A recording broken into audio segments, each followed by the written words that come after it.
This program is made possible by the loyal financial support of the friends and partners of Family Policy Institute. You are the salt of the earth. You are the light of the world.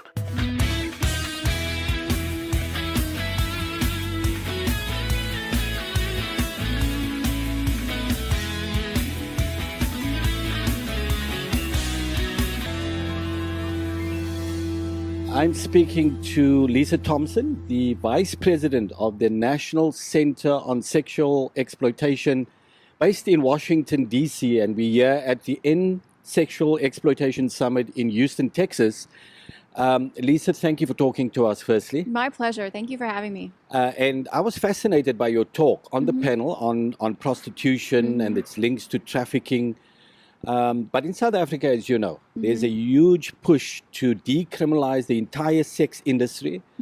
There are pro-prostitution groups obviously selling this as a good thing for women.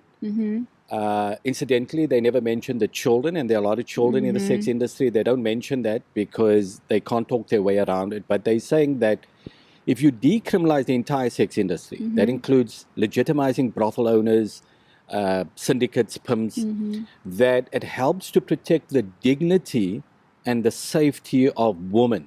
Do you, in your experience and the work you're doing, can you support that? Do you believe that is true? Absolutely not. I don't know how there's any way possible to, give sanction to the kinds of abuses that happen within prostitution and say that that's protecting the dignity of the women. So if I can expound on that a little bit. Please. A lot of the arguments that support prostitution or decriminalization of prostitution concern the idea of harm reduction, that if we can just make it safer for the women, that everything will be okay and it'll be just hunky-dory and women will just love prostitution and it'll just be wonderful. Well, I think we need to look at a couple of things. We need to consider first, what are the on-the-job requirements when you're in prostitution? What exactly is the nature of the, quote, work? And then we need to consider, can we really reduce those harms? So let's begin with the idea of what the work is, okay? So several years ago, there was an advocacy group that worked with women in prostitution, and they developed a faux job description. And just laid out, okay, if you want to cast prostitution as a form of work, let's recruit these women, let's come up with a job description, and let's see what prostitution is really about. Well, guess what? What are the requirements? You don't need any education. Maybe you have a qualification of past sexual abuse. Maybe you're homeless. Maybe you've had addictions or other issues like that, or other vulnerabilities. So yeah, come on, join the prostitution. Come on into the commercial sex industry. And what else might you have to do? Well, be willing to be subjected to sexual assault on a regular basis, because these men who are buying women in prostitution tend to be very violent, and once they think not every buyer who buys a woman, is going to be a violent individual, but overwhelmingly, when men begin buying sex, they think they are purchasing the right to do to that woman as they will. That's right. Sexually. Okay, so if they don't get what they want, they can tend to get angry about that, and so women are sometimes quite frequently subjected to sexual assault, different forms of physical violence. And when you think about what women in prostitution have to endure on a daily basis, we're talking about making your body available to complete strangers, not always strangers, because there might be some men who come regularly, but in principle, you're saying that you're available to complete strangers who might lick you, grope you, stick their tongue in you, use your genitals in any way that they wish, again, in your body and all your orifices on a serial basis. That men have a right to access your body in this way. Because as far as the John is concerned, this is the term they use for men who buy women. As far as the John is concerned, he's purchasing a product. It reduces prostitution. Reduces women to a commodity. It reduces their sexuality to a product. It's not something about their whole identity, their whole person. When this kind of sex a lot of the women who've been in prostitution and have survived and come out, they talk about the experience as rape. And this might be startling to people because they think, oh, well, this is something that you've chosen, you're engaging in it, you're taking money for it. How could it possibly be rape? But this mentality that we've been already discussing about the sex buyers who think that this entitles them to do as they will with this person. So for a period of time, for that time that the exchange happens, there's a very real sense in which the woman becomes a sex slave because he has the mentality that he's bought her, he owns her, she's a commodity. They can do, he can do as he wishes to her body. So it's paid rape. Yeah, That's all it is. That's an expression that some of the women use. They've talked about it as being raped for a living or pay-as-you-go rape. And part of the reason they can say that is because when you think about the type of sexual exchange that happens, the kind of quote relationship, there is no relationship. It's this disembodied thing. Yeah, it's a transaction. She's really a receptacle. Yes. It's almost like having sex with a sex doll, because to the buyer, he's not concerned about her personhood, who she is, what her name is, what kind of day she's had. There's this very much an instrumentality about this, a utilitarianism, a reductionist quality to the sexual exchange. It's her personhood is not essential to this exchange. And of course, for people who've had loving sexual relationship, they know that it's about love and respect and honor and mutuality of pleasure. None of that comes into the equation when you're talking about an sex exchange and prostitution. The other question I want to ask is, because these groups in South Africa are also asserting that we better protect women in prostitution if you decriminalize it. Mm-hmm. Because if they're assaulted, anything happens, they can go to the police. But again, a man can take a woman, he can purchase a woman, take her where he wants to, do whatever he wants to, and then afterward the woman must go and then lay a charge and everything. So that's not really safety. Part of the problem is there's no doubt that there is abuse of women in prostitution by members of law enforcement. By people in the police community. Now, I'm not saying that all police officers do that, but it's well known that there are abuses that are perpetrated against women in the sex trade by people in law enforcement. That is true. But you don't solve the problem by just defining the problem away, which is what this is attempting to do. And the other thing that's really critical to remember here is that the emphasis on who is principally perpetrating the harm is being misplaced. Yes, the police are perpetrators of harm in many instances, but the principal perpetrators of harm are the people who are choosing to buy sex. That's right. The male sex buyers. That's right. These are the ones who are the ultimate offenders, and there's no scheme that you can possibly conceive of that will do away with that kind of harm.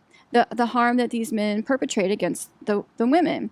So it's like saying, for instance, we talk about the harm reduction approach. We want to make it safer for the women. But if you apply their reasoning to other forms of violence, say domestic violence, rape, or even torture, you can see how the argument breaks down very quickly. For instance, okay, so what if I said to you, I have a great plan for how to reduce the harm in domestic violence. Let's give out boxing gloves to all men who are in a relationship, so when they beat their wife, they just use a boxing glove so that they don't do as much harm to the women, and then using their bare fist. People would think that I was crazy. That's right. If I made that argument. Okay, so let's consider rape. Let's say a woman is walking around a neighborhood and some man attacks her and rapes her. So if we were going to follow a harm reduction model, we could say, oh, gentlemen, let's give condoms to every man, so that when he decides he wants to rape a woman, as long as he puts a condom on, we've reduced the harm. It's all better now. That's how ridiculous it is. It's ridiculous. And if you take what, for instance, like Amnesty International, the human rights organization that has been calling for decriminalization of prostitution, they have historically been known for their stance against torture. I mean, this is what's really put them on the map in the world. But if we were to apply their argument towards torture, we can again see how it breaks down. They're not going to be going around to governments saying, who are waterboarding people, saying, oh, please use a little less water when you waterboard this individual. Please don't, apply the electric shock as long. So it's so disingenuous to say that they're concerned here about harm reduction. You cannot reduce the harm sufficiently to make this some kind of suitable occupation. It's impossible. Prostitution is innately harm. It's innately a form of sexual violence, and I would even argue, in most instances, a form of sexual torture. So in South Africa, I think the majority of South Africans are calling for prostitution to remain criminalized, as it is. Then there's a smaller group saying, decriminalize the woman, but criminalize the buyers, the demand side, the pimps, the syndicates. All the users and abusers and exploiters of women must be criminalized, but decriminalize the woman because they are essentially victims, and introduce exit programs to help them get out. Would you support that kind of policy? I think it's a positive move considering where South Africa is at right now. I think any kind of change to the law needs to be considered carefully and thoughtfully, but I am absolutely against any kind of measure in which the sex buyers and madams and brothel keepers and pimps are decriminalized and basically just turned into, quote, third-party operators, which is what decriminalization really does. It looks at them as neutral parties that have, don't need regulation, don't have personal interests at stake, when in fact they have huge personal interests that they I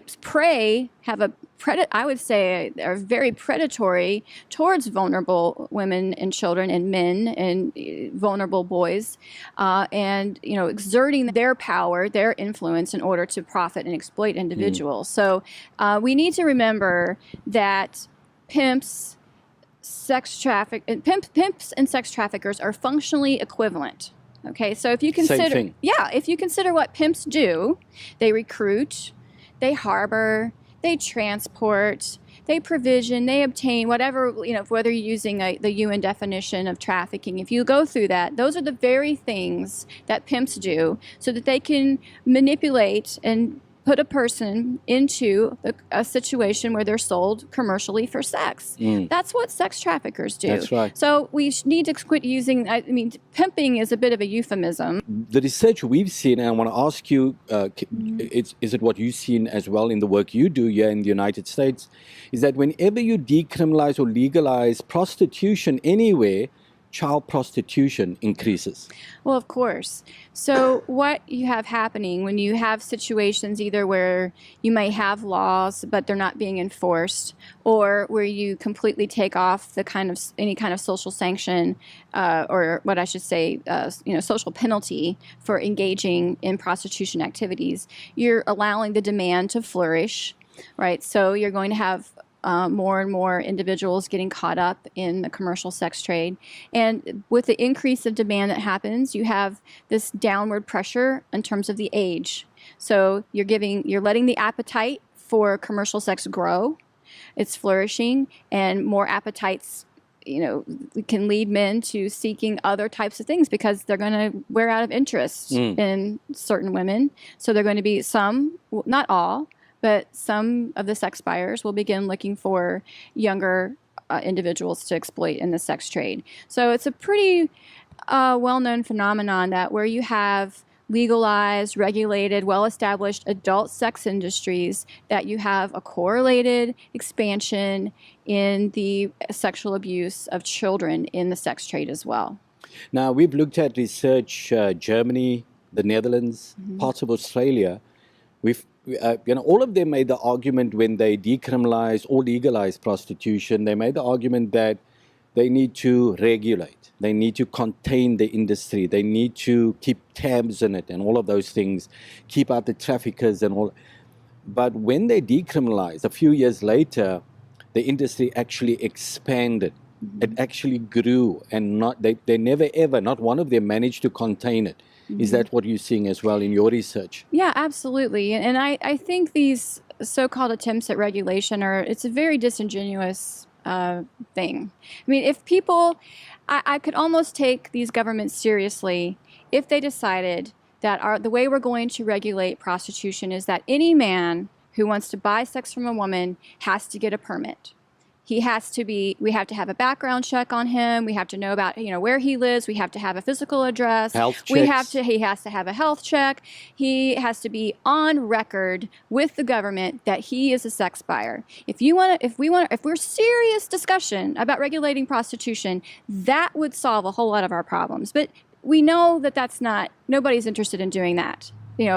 So we can see how disingenuous these efforts really are. It's about window dressing to try to make the industry look more safe. But even in, say, Amsterdam, where they've had, regulated prostitution for quite some time, they've had, panic buttons in the rooms, as this is their idea of reducing the harm to the women. If you consider prostitution as a triangle, okay, in terms of the women who comprise it, who are made up in it, at the top, at the apex of that triangle, are women who have the highest degree of agency, who have had more opportunities, who,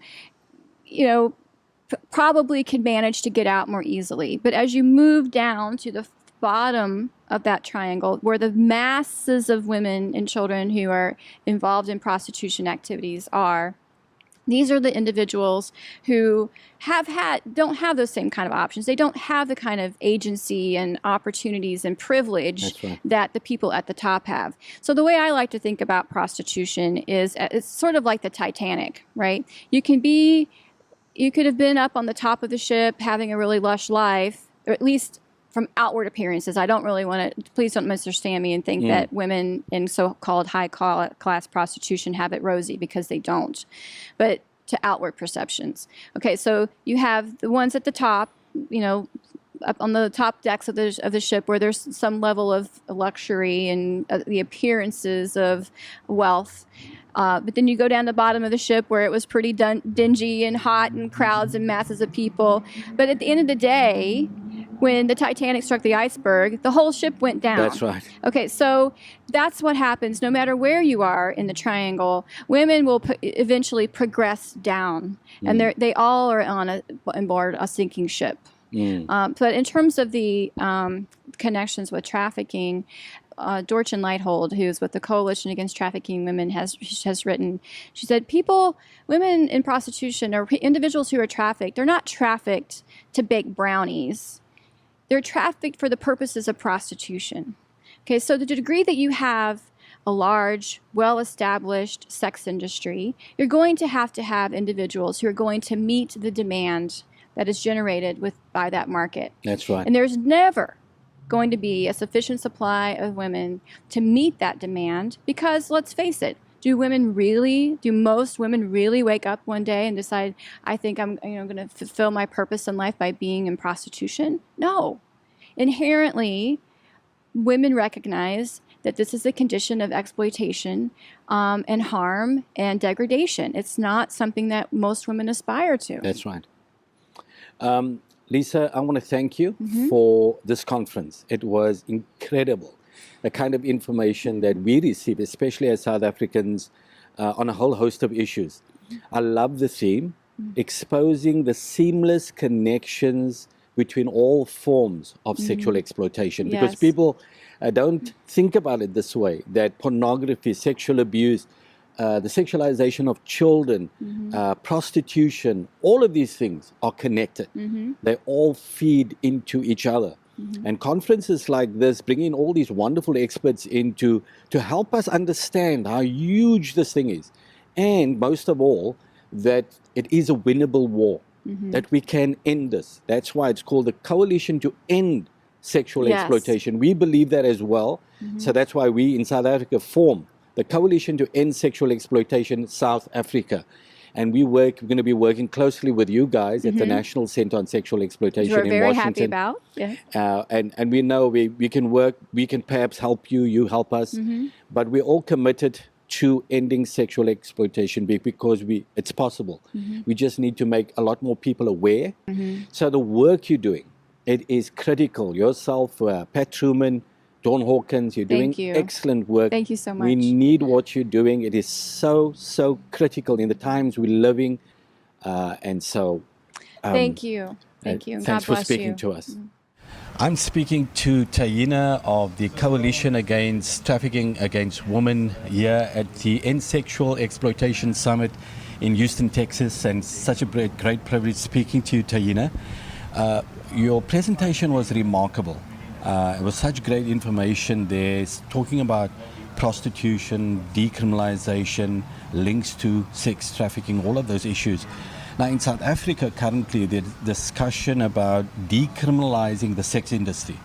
And there are pro-prostitution groups that are putting this information out consistently, that if you decriminalize the entire sex industry, you protect the dignity and the human rights of women.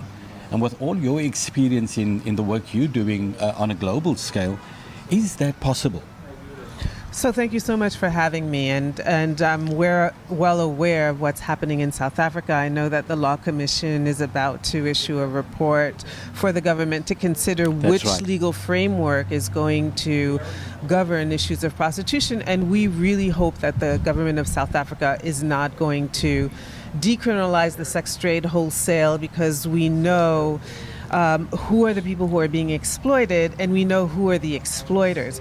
So when you talk about sex work, and I know sex work is a term that is used widely to describe prostitution, it's not sex, it's not work, it's violence, it's the purchase of violence, it's the purchase of subjugation and sexual harassment and rape. What we don't really think about, what we need to think about, including in South Africa, is that we can protect the dignity of people who are in prostitution just by virtue of their birth. We don't need to decriminalize the sex trade. We don't need to legalize pimping and brothel owning and sex buying to attain the dignity of the person. A person has dignity, a person has rights by virtue of her birth. Now, this is the issue in South Africa. We have a coalition in South Africa called the Coalition Against Sexual Exploitation SA, South Africa.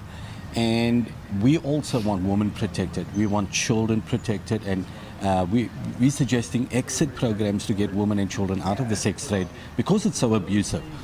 But the argument is still that, what do we do to protect these women? Because there is incidences of police raping prostitutes, stealing their money. All of those things are happening because of the nature of the trade. What do we do to protect women in the sex trade? The answer is not decriminalizing, right? It'll aggravate the situation. Why? Because you cannot protect the exploited by legalizing the exploiters. And that's what Amnesty International is saying. That is what Amnesty is saying, is that they're recognizing, like all of us are recognizing, that prostituted individuals have rights, and that their rights are violated by society, by the police, by laws, by pimps, but they're not recognizing that the violence is inherent to prostitution. So a lot of our opponents are using access to prevention of HIV/AIDS. Women's health is far more complex than HIV/AIDS prevention. When you think about what happens to women who are prostituted, to children who are prostituted, although Amnesty will say, of course, we're against child sex trafficking, we're talking about adult consensual sex work. It doesn't exist. The consent does not exist. You have someone with money and someone without the money. You have someone with the power and someone without the power. So what we are hoping that South Africa will do is look at models like Sweden, like France, and like the Declaration of Human Rights that looks at the protection of the exploited and holding the perpetrators accountable. And you also have to follow the money. Like, who are people who are behind these sex worker activists? And I'm not saying that there are activists on the ground that aren't well-meaning, but what we have found in our research is a lot of these sex worker activist organizations were founded by people who have a direct or indirect linked to the sex trade. So they have a financial interest in perpetuating this industry of abuse. Yes. Now, the Law Reform Commission, as you stated, has been done. It's a 9-year study, but it hasn't been released. It's actually sitting on the desk of our Minister of Justice. And I think what is in there does not support what these groups are pressuring for, decriminalization. Because they've spoken to South African citizens, and if you do a survey in South Africa today, you'll get more than 80% of people oppose decriminalization of the sex trade. But again, we're grappling in South Africa with this thing. We want to protect the woman. The other thing that the pro-prostitution groups never talk about is the children that are in prostitution. There are lots of children in South Africa in prostitution. As you said, there's no such thing as child prostitution because a child cannot give consent for that. So obviously they traffic, they misuse. We also know that the vast majority of prostitutes on the street are controlled either by pimps, gangs, syndicates. And the pro-prostitution groups never speak about that. They're trying to get this idea that the women are there, it's their own bodies, they are using it to bring income to feed their families. The question I wanted to ask you, because you work on a global scale here in the United States and worldwide, is that common around the world where most women are pimped, most women are controlled by syndicates? The global sex trade is a multi-billion-dollar industry, right? So the International Labor Organization estimates that illegal profits from sex trafficking are at $90 billion. Wow. And because the ILO looks at prostitution as work, you can triple that number and you would still be in the modest range of the financial impact. So there is a lot of money involved. And then the other aspect of it is gender equality. So people will tell you, well, women are poor and they need to feed themselves and their families, where old men are poor too, but you don't see them being purchased for prostitution. That's right. So you have to look at it as a form of gender violence, of gender discrimination, and governments have a responsibility. They've signed covenants. They have a responsibility to invest in their citizens reaching their full potential. Now, you just brought up another issue, the Palermo Protocol. South Africa is a signatory to that protocol, that we will punish, fight, prevent, combat any form of sex trafficking. But as you know, that the sex industry is the pull factor for trafficking. That's where it all happens. Is it possible to decriminalize prostitution and still fight sex trafficking at the same time? Well, the sex trade is a business, right? It's an illegal business. It's a horrific business, but it still is based on sort of the economics of supply and demand. So if you take the demand out, the business will crumble. That's and right. so what the sex trade does is that it counts on our cultural understanding of what prostitution is, which is, fun, empowering, consensual, perhaps necessary.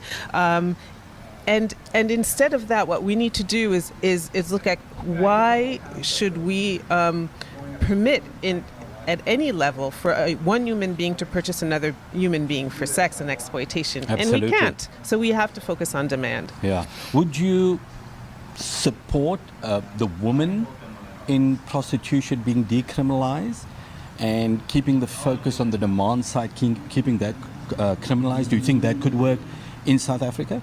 Absolutely. It can work anywhere. I think you need political will, obviously, and what we need to do first and foremost is listen to the survivors. So Embrace Dignity has a number of women who have survived the sex industry, and they are the ones who will tell us the truth. And what we have found in our work with survivors is that the pro-prostitution groups are very scared of the truth. Even if you look at Amnesty International, which is a human rights organization that is supposed to seek the truth and implements the Universal Declaration of Human Rights, do not listen to the survivors. They do not listen to the horrors of the sex trade, of how these women, and we call them survivors because so many women have been left behind or even murdered in the sex trade. We don't even know the numbers. Final question. In South Africa, not like America, we have high rates of poverty, unemployment, especially with women.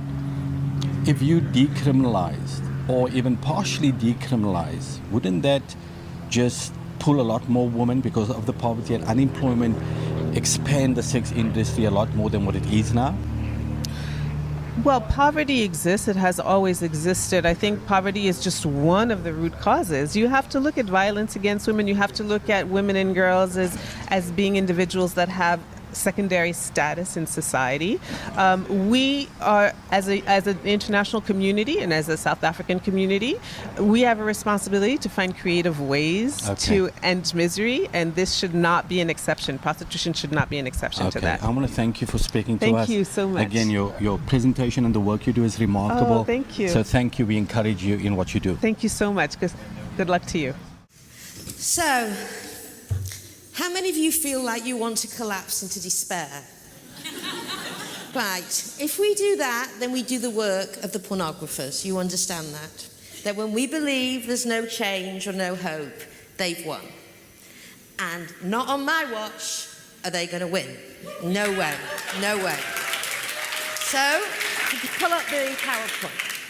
So what I'm going to do is to tell you how we're going to take this industry down, piece by piece, just like they took Gulliver down. That's why it's called the Gulliver strategy. There's never going to be one way we take this industry down. It's too big, it's too huge. So we're all going to come at this and we're going to chip away and chip away and chip away. That's exactly how you make massive social change. So what we're going to talk about is what's going on here, what's going on abroad, because it is easy to get into despair in the United States of America. That's why I spend a lot of time going around Scandinavia. You feel so much better because they're doing so many other things which I'm going to introduce you to a bit later. So the first thing you have to know about your enemy is what you're up against. And what we have to realize, we are up against an industry. We're not up against images, we're not up against ideologies, we're up against an industry that works within the banks of international capital, that is threaded through capitalism, and that is now one of the most predatory capitalist industries in the world. So let's have a look what we know about the statistics. In 2014, Pornhub.com had 78 billion page views. Porn sites get more visitors each month than Netflix, Twitter, and Amazon combined. Now, all of these are verified statistics. Very hard to find good statistics. I only use those where I find 3 different sources, and they're not, by the way, all quoting each other. The top search term is teen porn. Think about that, what they're looking for. Teen porn, which, as we know from the research, is one gateway into child porn. Now, I want to read you something from pornographers. We've got a lot to learn from pornographers. Sadly, very little from academics in the field, because a lot of them are pro-porn, but the pornographers tell you the truth. And if you read what they say, this is where you really get to understand them. Now, this is Andrew Edmond, who is a pornographer, and he said a lot of people get distracted from the business model by the sex. Pornography, is just as sophisticated and multi-layered as any marketplace. We operate just like any other Fortune 500 company. So the first thing we have to realize is that when you're up against a corporation, and especially this huge corporation, the strategies you're going to have to use are often going to have to be legal, they're going to have to be activist, and you're going to have to think of ways of how you go into corporations. I'm going to talk about that later. Now again, I want to quote something else. The corporatization of porn isn't something that is new or has happened. It's happened. It's Las Vegas all over again. Independent owners, renegade mobsters, and visionary entrepreneurs pushed aside by mega corporations. Now, this is important because when pornography used to be lots of small producers and lots of small distributors, then it was really hard to figure out who to go after. But more importantly, they didn't have that much money concentrated. Once you concentrate money, that buys you political power. It buys you legal power. It buys you cultural power. And this is what we have never been up against, is an above-ground industry called pornography that has the power to shift the culture. When people say to me, oh, you know, you just want pornography to go underground, I say that's exactly where I want it to go. Because the last thing you want to do is bring it above ground, because then it starts to interface with all the major corporations, which means that all the major corporations have a vested interest in the continuation of pornography. So let's think about porn businesses. Porn businesses, like all businesses, raise capital, hire managers and accountants, undergo mergers and acquisitions, have PR firms. The Free Speech Coalition is their lobbying arm. Free Speech Coalition, just think how smart that is. Who doesn't believe in free speech? Also, most importantly, interfaces with banks, credit card companies, venture capitalists and cable operators. This is why you'll rarely see in the media any anti-porn stories. This is why you'll see on HBO discussions about how women just go into porn because, well, they love their bodies and they love sex. This is why many of us here will not get to be in mainstream media. And if we are, we're often shouted down by some crazy male, right, who's using porn and he also happens to have a radio show as well. Now, let's talk about how this works. So I want to go back to this. So Bob Jensen, who I work with, and I went to the Expo in Las Vegas quite a few years ago. And I went to interview the people there. Anyway, at one point, I'm talking to the guy who owns Real Dolls. We all know Real Dolls? The one with the 24-hour open anus, vagina, and mouth. So I said to him, why do you think men buy these dolls? And of course, I'm pretending to be a journalist here, not an anti-porn activist. And he looks at me seriously in the face and he says, I think it helps them develop relationships with real women. So I write this down, develops relationships with real women. And of course, you know, but then I said to him very naively, tell me, have you seen the film Lars and the Real Girl? Remember this with Ryan Gosling? Who saw this? Right, sweet film. Very unsweet had you seen him having sex with the girl. Notice you never saw that, right? They kept that well away. So there's naive me saying to the guy in Real Dolls, have you seen Lars and the Real Girl? And he looks at me and says, have I seen it? He said, we were the consultants for the film, and the day the film came out, our website crashed. So many men came on our website. So that is the connection between, again, pornography and mainstream media. Now, another example.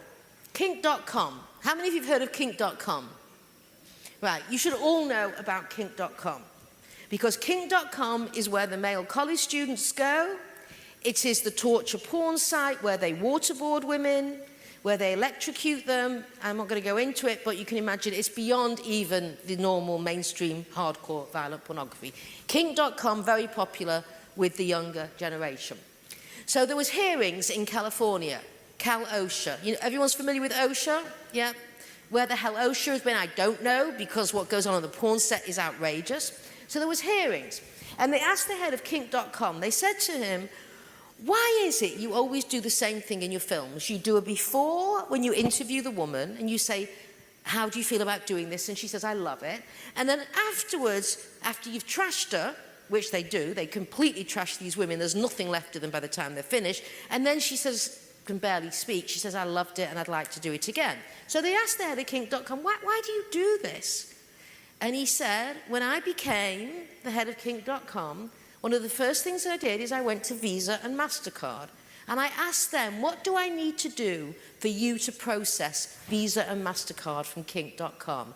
And they said, you need to do a before and after video. These were the protocols put in place for Kink.com by Visa and MasterCard. Is everyone shocked? Because you should be, because this is the degree to which these major corporations are implicated in the porn industry. They're setting protocols for torture porn. Now, I want to introduce you to somebody you've probably never heard of, who you should know, because this man revolutionized the porn industry. His name is Fabian Thyman, and he was the head of what was called then Manwin. Now, he is under house arrest. He lived in Germany, he was under house arrest for tax evasion. They threw him out of Manwin and they bought MindGeek. Now what MindGeek, which is the biggest corporation, porn corporation in the world, you go on their website, you will not find a word about pornography, right? They hide it. MindGeek controls, I would say, anything from 70 to 85% of all the pornography distributed, all the mainstream pornography. Now, what they did, and this is their image, this is their logo. So what they did is they invented the free porn sites, which is what, in about 2011, really revolutionized the porn industry. Now, the free porn sites was purposely developed as a business model to bring in kids. Who else is going to get attracted to free porn? It's going to be your 11, 12, 13-year-old who's going to go there. This changed it. Whereas before kids were accidentally exposed to it, now this is how you get to it. And of course you want your 11 to 14-year-old boys and girls increasingly, but that's when the brain is hardwired for specifically risk-taking, for all sorts of behavior, addictive behavior. Do you know that the brain is developing around 14, as it is often around 2 years old, and there's a similar level of activity going on. So those are perfect times if you want to pull in a child for pornography, get them around 11 to 14. We know the first age of using pornography, first age is 11. So it is the free porn sites that absolutely changed the business model, and this was MindGeek. Now, MindGeek Holdings, they have 9 of the most popular websites. So they're the top traveled 9 websites in porn are owned by MindGeek. When you put porn into Google, that first page, which is the most expensive real estate, all those that come up, Pornhub, YouPorn, all owned by one company, MindGeek. Now, this is just to give you an example how well MindGeek's doing. Pre-tax earnings increased with more than 40%. MindGeek recently spent $140 million to purchase a new website, employs over 500 people, and from what I can gather, it's moving its headquarters from Luxembourg to Canada in a few weeks, so which is going to be very interesting to see what the impact is going to be on Canada. Now, let's talk about this strategy. How do we use that knowing what we know? Because we have to understand as a business, this is going to inform our strategy. So let's start with the United States of America. So it kills me to say this. I'm a feminist who has been doing this for 30 years. And I have to say, the group that had the most impact on almost destroying the LA porn industry was not feminist. I would love to take credit for this, believe me. But you know who it was? It was the AIDS Healthcare Foundation. And these people deserve our absolute respect because they're the one who pushed Measure B. Measure B is you have to have condom use. Now, it is the condom use, because consumers do not want condoms, that has virtually destroyed the LA industry. Applications for porn shoot permits in LA County has fallen by 95% after Measure B. So let me tell you a bit of a story about the role of MindGeek in all of this. So what happened, after Measure B got passed, I called the AIDS Healthcare Foundation. I said, it's fantastic, you know, well done, this is just wonderful. And I said, who came to town, by the way, to fight you? I said, and they said lots of groups came to town to fight them. So I said, will you do me a favor, will you scan just the groups that registered who came to fight you? Because you have to register at the some local council. So then they send it me, and I start looking at the groups who came to town to fight Measure B. The Republican Association of California, the Senior Citizens Association of California. So I'm thinking something's not right here. They're fighting Measure B. So I start calling these groups up, and I keep getting a disconnected number. And then by the third call, I realize I'm calling the same number. And then I realize it's got the same address. Who do you think it was? It was them. It's called AstroTurf organizing. You know, grassroots organizing? They were doing AstroTurf organizing. They were setting up dummy companies to fight it. And thankfully, because of that, it is illegal, and they were then sued by the LA County for doing that. So, hold your applause. I think their fine was like $250,000, which, believe me, is like, for you and me, $5, okay? But just thinking of the power that they had because they've got concentrated wealth. So let me give you another example. Now let's go to Europe and let's see what's going on there. And this is where there's hope. So let's begin with the UK model. Who's heard of opt-in, opt-out? Okay, so let me explain it very briefly. Is when you buy a device in this country, you get access to porn. In the United Kingdom now, for most places, when you buy anything, a tablet, a phone, you have de facto opted out. That is, see that, the de facto opt out. That was what Cameron said to the internet providers. He said, unless you do the opt-out, then what we are going to do is make laws. So I think it was 86% of the internet provider services went in for the opt-out. Now, if you read about it in the British newspapers, they're all going to say it's a failure. The truth is it's not. I was in Poland with the person who devised the opt-in, opt-out, and he said it's very successful because the Polish government is looking into this, the Norwegian government is looking into it, Iceland, Canada, and Sweden. These are all countries. Now, if you want to opt into porn, what you have to do is pick up the phone, call your internet provider, say, I want to opt into porn, I'm over 18, show them your credit card, and then, once you've given your credit card, every single device on that credit card gets an email to say, you've changed your status, you've opted in case a kid got hold of the credit card. So just think about that as a potential for change. Now, now the next thing they're doing in England in 2017 is age verification. They're going to take the age verification they have for the gambling sites, which is very strict. You have to have your birth certificate, you have to register with a credit card, you have to prove you're over 18, and any site that does not do that is going to get fined what is the equivalent to $350,000 each. Right? Hello, get some response here, this is good, right? This is very, very good. Do you see? Because you understand if they have to prove they're over 18, they've lost the kids. You get that? Really, pornography is prostitution with the camera going. Why have we not worked together, the anti-trafficking and the anti-porn groups? Because we're working in the same thing. It's a revolving door. And so to separate pornography from prostitution doesn't make any sense. And we know that the women in pornography have to often go into prostitution just to make a living, given that now all the pirated porn has taken down the money they're earning. And what I have found is what has gotten traction is to define pornography as what it is really, which is a public health crisis. I have been doing this for 30 years, right? I have a 30-year history. I know what has got traction all of a sudden. And for me being on the margins for the, 25 of those 30 years, I am suddenly been catapulted front and centre. To the point of going to governments, to the point of going to the CDC, to the point of being asked to keynote the American Academy of Pediatrics conference next month with 7,000 pediatricians. These things never happened before. Now, it's because of the public health issue that this is happening.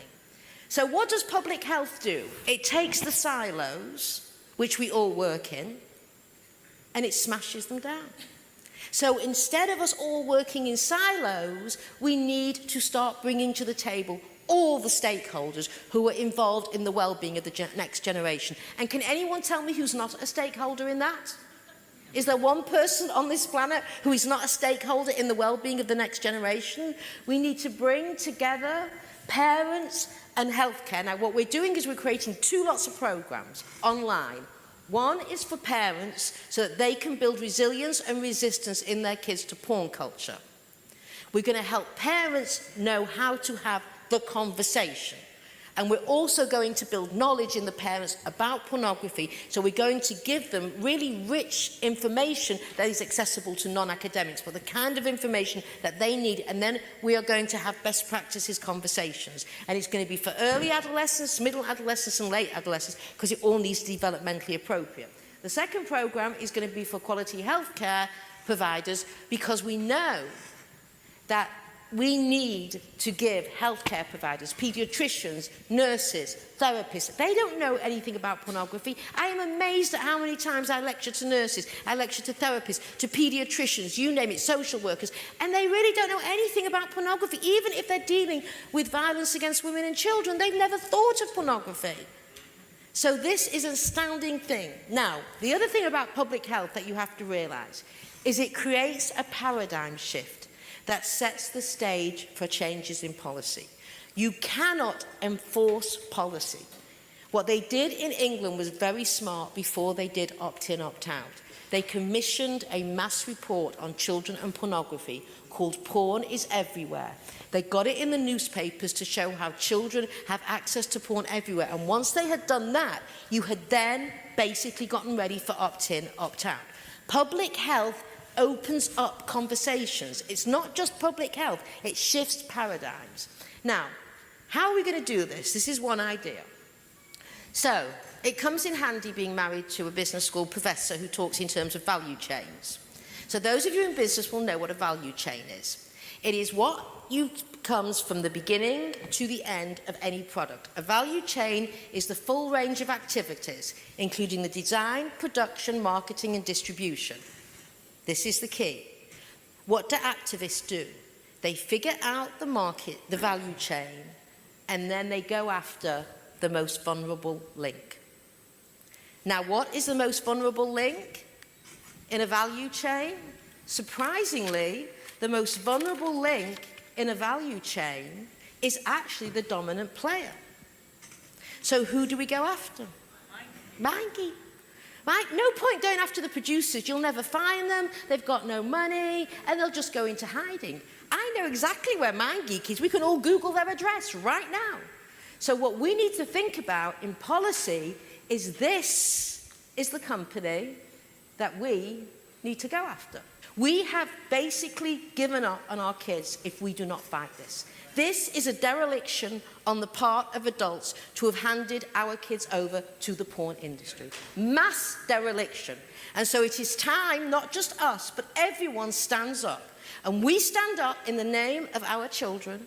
We stand up in the name of our sons and our daughters.